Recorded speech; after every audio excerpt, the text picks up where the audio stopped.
Preparando-se para a terra desconhecida. Parte 4. Ainz viajou para a aldeia dos Homens Lagarto através de um portal. Ele foi escoltado por anjos como guarda-costas. Dos 5 anjos, um tinha um pano vermelho amarrado ao braço direito. Não havia nenhum tipo de encantamento, apenas indicava que era o líder. No começo, Ainz simplesmente achava que isso facilitaria o gerenciamento. Curiosamente, o recém-nomeado líder estava extremamente feliz. Ainz até poderia dizer que estava sorrindo sob a máscara. Francamente, Ainz se sentia um pouco culpado. Afinal, ele o deu um simples trapo sequer digno de nota. Defendido por seus vassalos, Ainz agora podia ver a estátua de si mesmo. Ainz já havia estado aqui várias vezes antes, já que era um destino de teleporte pré-determinado. Ainda assim, isso o envergonhava profundamente. Havia estátuas de figuras históricas e assim por diante no mundo de Suzuki Satoru, mas certamente alguém teria vergonha de testemunhar um monumento para si enquanto ainda estava vivo. O que realmente o perturbou foi o fato de os ossos faciais serem ligeiramente diferentes dos dele. Parece que eles estavam tentando embelezá-lo. As maçãs do rosto parecem mais bonitas quando são assim?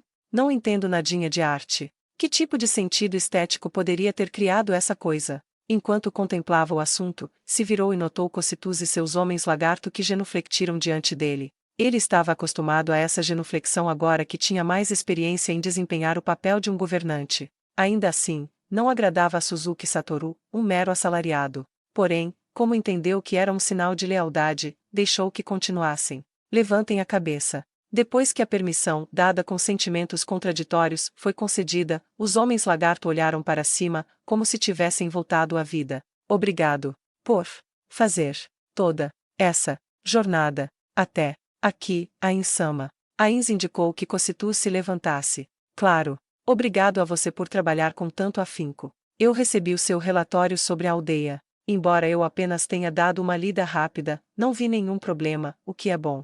Suas realizações aqui são dignas de louvor. Muito obrigado. Tudo isso foi realizado graças ao Senhor Ainz-sama. Mas eu não fiz nada, ele queria dizer. Em vez disso, aceitou o elogio leal de Cocytus com dignidade. Afinal de contas, se tivesse dito mais alguma coisa, teria se transformado em um loop infinito de não fiz nada, como eu disse, realmente não fiz nada, é sério, e assim por diante. Ainz estava bem certo disso. Como acabei de dizer, os excelentes resultados que mostrou merecem uma recompensa digna. A propósito, Albedo e Maria já haviam recebido um anel de Ainz ou Algon, Aura recebeu um relógio com a voz de Bukubuku Shagama, Chautiar recebeu a enciclopédia de Peroroncino e Demiurgo, ele deu a Demiurgo aquela estátua demoníaca feita por Hubert. Seu presente para Cocytus foi poupar a vida desses homens lagarto, mas já era hora de alguma outra recompensa. Talvez possa dizer que não é necessário, mas é natural que recompensas e punições sejam dadas quando forem consideradas necessárias. Diga-me, Cocytus, o que você deseja? Mas Ainz-sama. Eu? Não. Desejo nenhuma recompensa. Senão, servir-te lealmente. Embora o pedido de Solution por humanos inocentes fosse bastante perturbador, esse tipo de resposta de Cocytus também era bastante difícil de aceitar. Um dos membros da guilda reclamava de um certo tipo muito chato de mulher, do tipo que dizia, tanto faz, escolhe aí, quando perguntava onde vamos almoçar hoje, e então quando finalmente chegava a algum restaurante ela dizia, era melhor ter escolhido um restaurante italiano. Ainz sentia o mesmo. Era centenas de vezes mais fácil se dar bem com alguém que declarasse claramente seus desejos. Cocytus. A falta de desejo às vezes pode ser mais preocupante do que a ganância. Eu agora lhe ordeno, diga-me o que quer, tem uma semana para pensar, limitado a objetos materiais. Você entendeu? Um olhar angustiado apareceu no rosto de Cocytus. Ainz não prestou atenção. Mas Ainz repetiu. Você entendeu? Cada palavra, Ainz-sama. Ótimo. Essa é a minha vontade. Enfim, Cocytus, é hora de abordar o que me traz aqui hoje. Eu gostaria de falar com o Zenberu. Entendido. Eu, já, o trouxe. De antemão, por favor, venha, por este caminho, Ainz-sama. Cocytus se moveu para trás e para o lado de Ainz, e então se dirigiu ao homem lagarto ajoelhado. Zenberu, responda. As questões de Ainz-sama tem permissão para falar com ele diretamente. Zenberu levantou a cabeça com um sim, mas havia confusão em sua voz. Bem, direto ao ponto. Eu gostaria de visitar o reino dos anões. Assim, desejo contratar você como um guia. Pode me levar lá? Parecia que o homem lagarto havia estreitado os olhos. Ele não entendia as expressões dos homens lagarto e não sabia dizer que tipo de expressão era essa, mas não parecia ser nada boa. Com todo respeito, Majestade, mas posso perguntar o que quer fazer lá no reino dos anões? Quando terminou de falar, um estalido de mandíbula saiu de trás de Ains. Zemberu, buscar, conhecer, as intenções, por trás das decisões de Ains-sama. É um grande desrespeito, tudo o que precisa fazer é responder a pergunta com sinceridade. Cocytus usava o mesmo tom de sempre, mas havia distinto desagrado em suas palavras. Ains queria se afastar da voz declaradamente infeliz vinda de trás. Embora se sentisse assim, Ains não era o alvo do desprazer de Cocytus. Por sua vez, Zemberu permaneceu em silêncio, apenas observando a reação de Ains, com seu olhar firme. A tensão enchia o ar em meio ao temível silêncio, interrompido apenas pelos sons ameaçadores de Cocytus. O clima tá meio tenso aqui, pensou. Quando de repente percebeu que Cocytus estava prestes a fazer um movimento, Ains interveio. Se o permitisse terminar, seria perigoso. Tudo bem, Cocytus.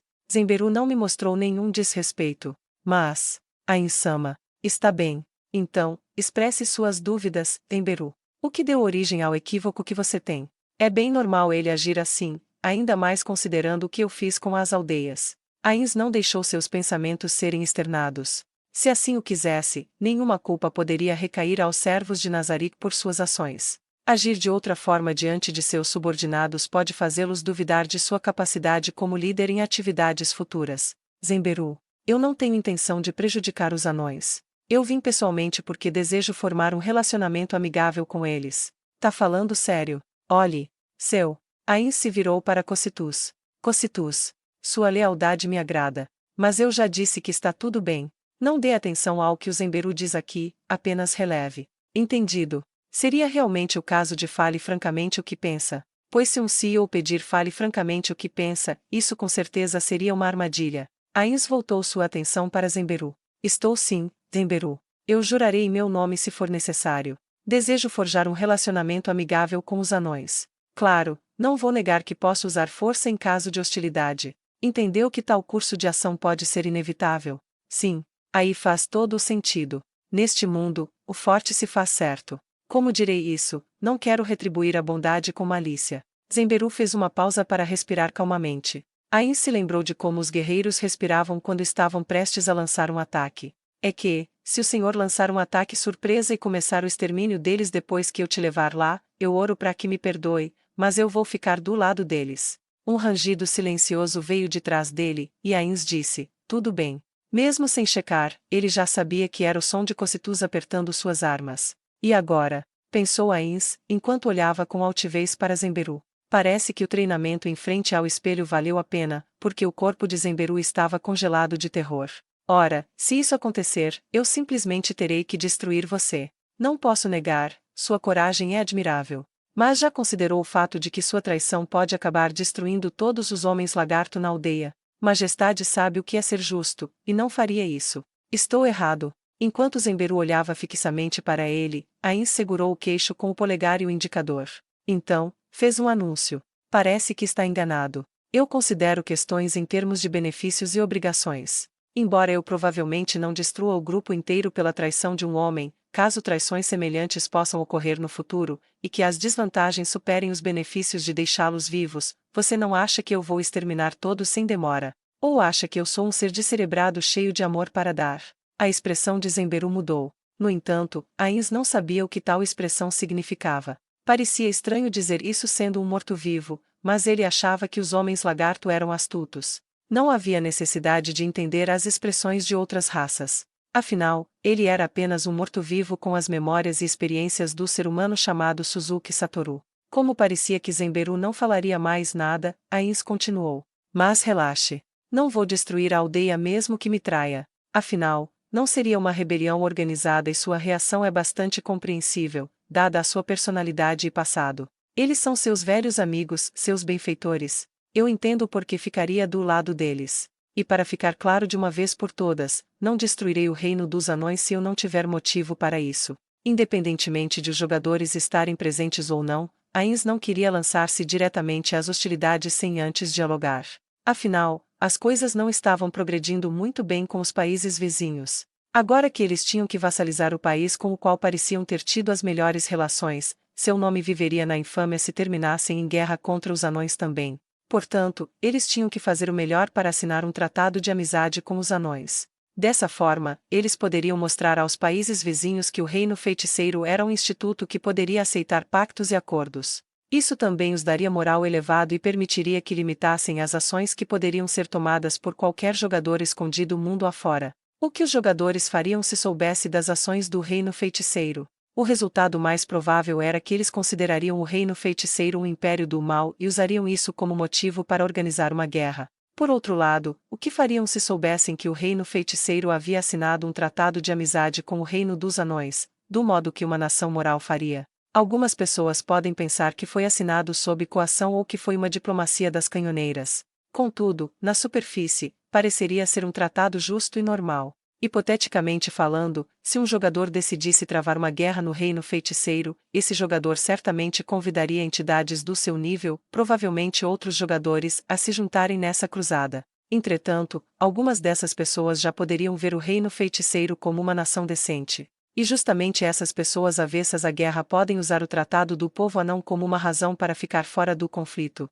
Com certeza era uma conjectura presunçosa, mas até poderia garantir sua vitória se lhe permitisse atacar enquanto o inimigo estivesse em desunião. A briga interna causada por isso que eu não queria guerra com eles culminaria na derrota e fragmentação dessa coalizão. Foi por isso que ele queria conquistar um terreno mantendo o moral elevado. Afinal, a única coisa que Ainz temia era um grupo de jogadores, não apenas um ou dois jogadores. Era verdade que jogadores com itens de classe mundial eram algo para se ter medo, assim como jogadores com profissões muito poderosas, como o campeão mundial. Assim como uma andorinha sozinha não fazia verão, um jogador sem um dos 20 jamais teria chance de derrotar Nazarick. Então pode relaxar.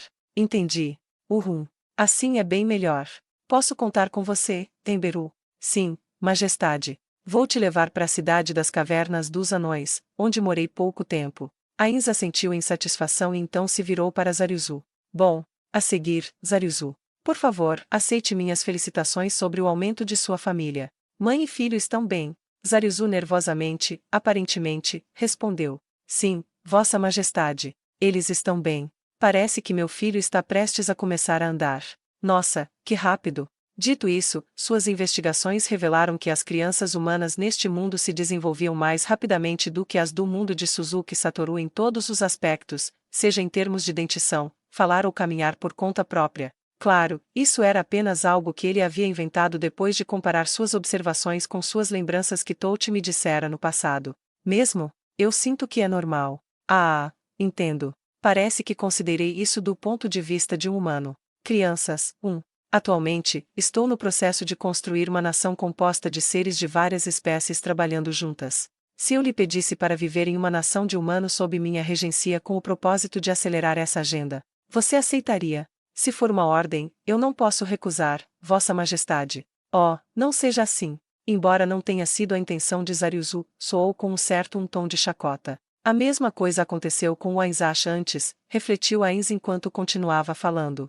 Eu gostaria de ouvir sua opinião. Tendo vivido como um viajante, você deve ter experiência em muitas áreas, não é mesmo? Em outras palavras, deve ser capaz de pensar de maneiras diferentes dos homens lagarto comuns. Por causa disso, gostaria de ouvir o que pensa, e sente, sobre o mundo em constante mudança que está à sua frente. Me tornei um viajante porque senti que as coisas não poderiam continuar como antes. Eu fui forçado a fazer isso pelas minhas circunstâncias. Mesmo que tenha tido seus motivos, sua perspectiva deve ter sido ampliada ao ver o mundo. Se possível, por que não se coloca no lugar de um homem lagarto comum e, assim, avalie os méritos dos homens lagarto viajando para uma nação humana? Sim.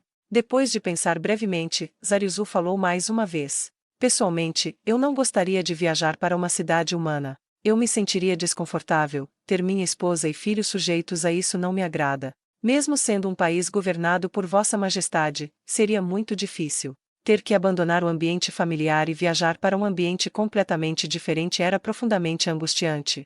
Era natural que se quisesse preservar o ambiente ao qual eles estavam acostumados.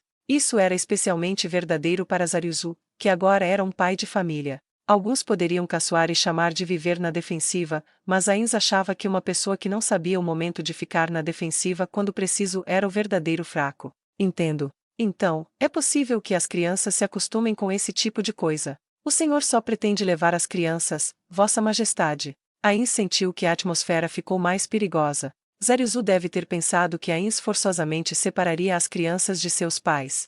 Não tire conclusões precipitadas. Eu pretendo construir uma nação onde diferentes raças possam coexistir em harmonia. O primeiro passo disso é criar um lugar onde os filhos dos homens lagarto, humanos, goblins e outros possam se reunir e brincar alegremente. É só isso. Ainda assim, confio que nem todos vocês pretendem viver e morrer neste mundinho que se resume ao lago, mas sim provar de tudo que o mundo tem a oferecer, não é mesmo? Os rostos dos homens lagarto estavam preenchidos com expressões complexas. O senhor quer dizer, o senhor quer mais pessoas se tornando viajantes. Eu sei que ser um viajante não é muito glamouroso entre os homens lagarto, correto?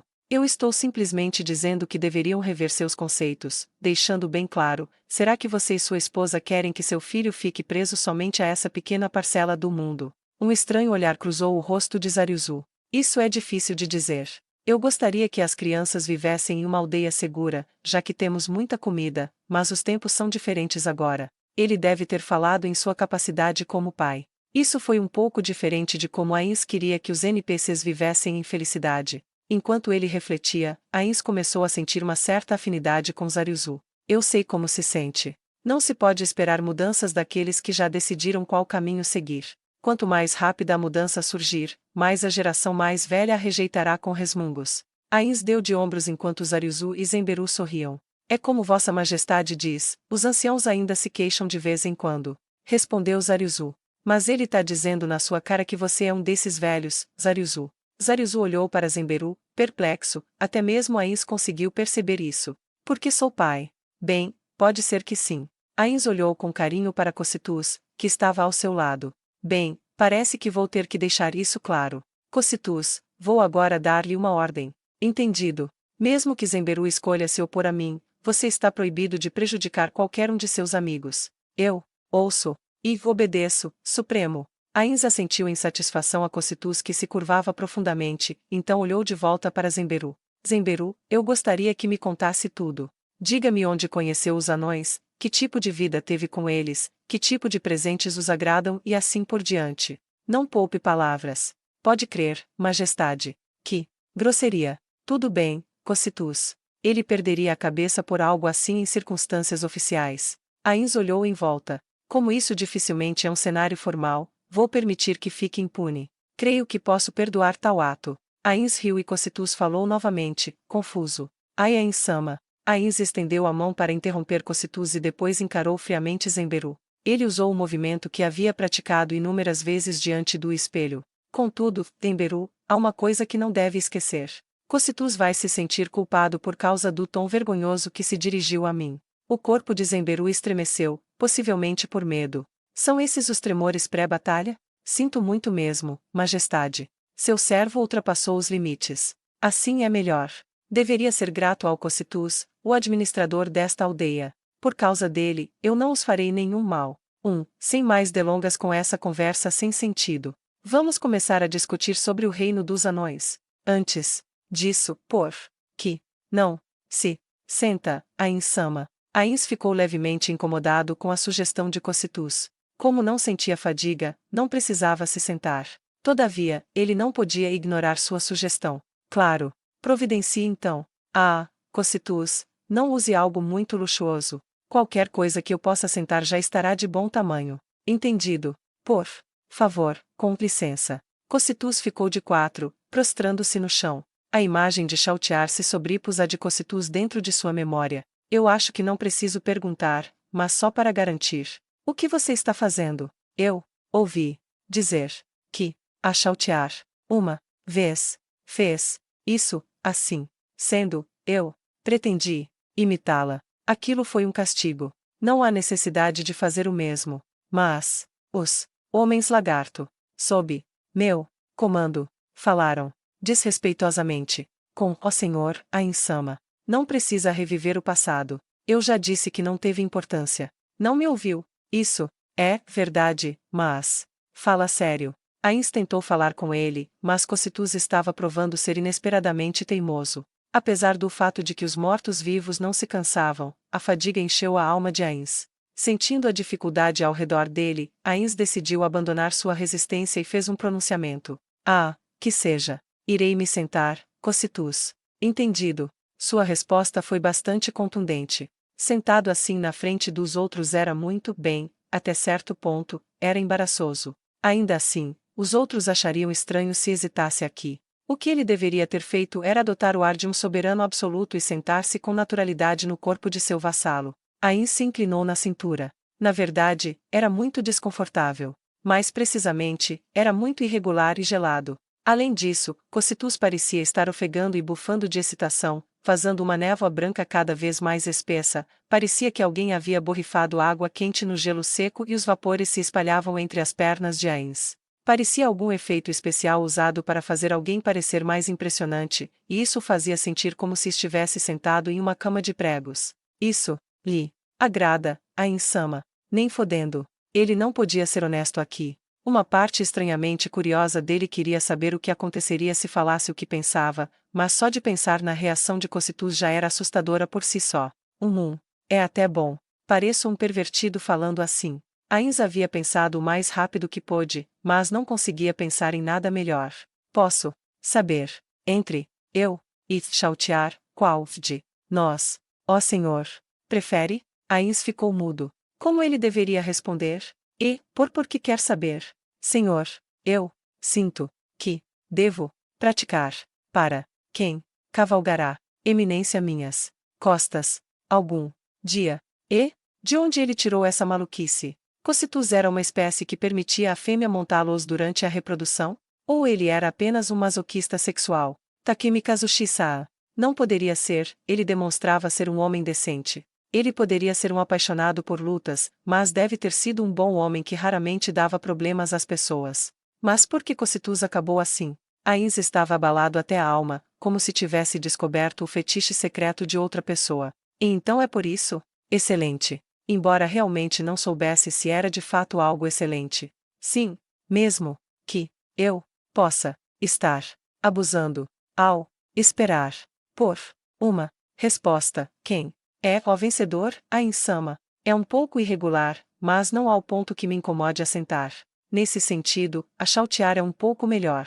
Oh, não, quero dizer, você tem suas vantagens também. Ah, como direi, é geladinho. Sim, essa sensação fria seria melhor nos dias de verão. Ains não pôde deixar de se perguntar o porquê estava tão desesperado para consolar Cocytus. Eu entendo. No entanto, enquanto silenciosamente regozijando-se por Cocytus ter ficado em contemplação, Ains se dirigiu ao homem-lagarto. Bem, não dê atenção ao que está acontecendo aqui. Vamos, Zemberu, conte-me tudo. Ah, tá. De acordo com Zemberu, ele havia subido e descido encostas e picos para encontrar os anões, passando um mês em uma busca infrutífera. Foi só quando estava prestes a desistir que encontrou um anão que saiu para explorar a superfície. Depois disso, várias coisas aconteceram e ele ganhou a confiança dos anões e foi levado para a cidade. Dada a sua aparência, eles ficaram meio receosos a princípio, mas aparentemente ganhou sua confiança depois de abrir seu coração. Depois disso, treinou artes marciais na cidade anão e apenas saiu uma vez que ganhou a confiança suficiente em si mesmo e retornou para a aldeia dos homens lagarto. O mais importante de tudo isso era se Zemberu poderia ou não liderar Ains e seu grupo para a cidade anão. Zemberu parecia um pouco desconfortável, mas no final respondeu que provavelmente poderia fazê-lo. A cidade anão era subterrânea, nas profundezas de uma caverna, então ele deveria ser capaz de levá-lo até lá, desde que o terreno da montanha não tivesse mudado. Quando ouviu isso, Ains se lembrou das cidades subterrâneas em Yggdrasil e não pôde deixar de ficar entusiasmado. A última coisa que perguntou foi a distância até a cidade anão. Zemberu respondeu que a viagem de volta do reino dos anões levará cerca de uma semana ao longo das trilhas nas montanhas, que o levará para a ponta mais setentrional do lago. Dado que os homens lagarto não estavam acostumados a andar em terra, uma jornada de uma semana a pé, aproximadamente, seria equivalente a cerca de 100 quilômetros. Infelizmente, eles precisavam confiar nas memórias de Zemberu, de modo que não conseguiriam traçar o percurso mais curto em um mapa. Eu devo me preparar para algum imprevisto. Isso fez Ains pensar em suas aventuras em Yggdrasil, o que lhe trouxe um amplo sorriso. A informação foi útil pro senhor, majestade. Claro. Expedições com o mínimo de informação é algo bem-vindo. Isso é o que chamam de excitação, não? Talvez achassem que Ainz estava fazendo uma piada, mas risadas fracas vieram dos outros homens lagarto. Ainz não pretendia corrigir mal-entendido. Pessoas que não conheciam Yggdrasil achariam difícil de entender. Zemberu, o nomearei como meu guia, e nos prepararemos de acordo com os seus dizeres. Aura e Chautiar chegarão em breve com seus respectivos seguidores, vá fazer seus preparativos quanto antes. Eu ouço e obedeço, majestade. Ainz assentiu graciosamente para ele, então se levantou do corpo de Cocytus. Ele não prestou atenção ao gemido desapontado vindo de mais abaixo.